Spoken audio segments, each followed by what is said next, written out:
The worst thing you're gonna do is waste somebody's time.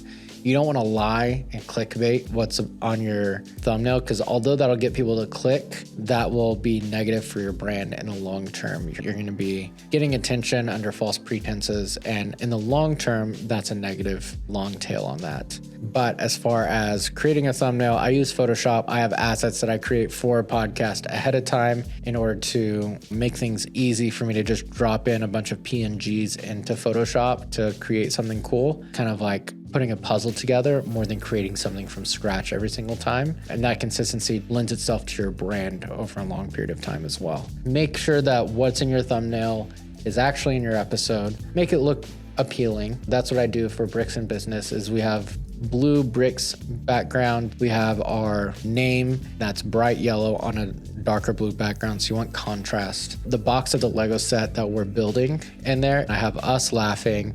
I have force focused centered, and then I have part 1 or part 2 in the bottom. It's like you glance at that thumbnail and you kind of know what's going on. You're like, oh, there's 2 guys. It's part 2 of a force focused series of a thing called Bricks in Business, and I bet that's the Lego set they're building. And then the title says something like Surprising Seth with AI theme songs, and then force focused episode 2. Like, there's so much context at a glance.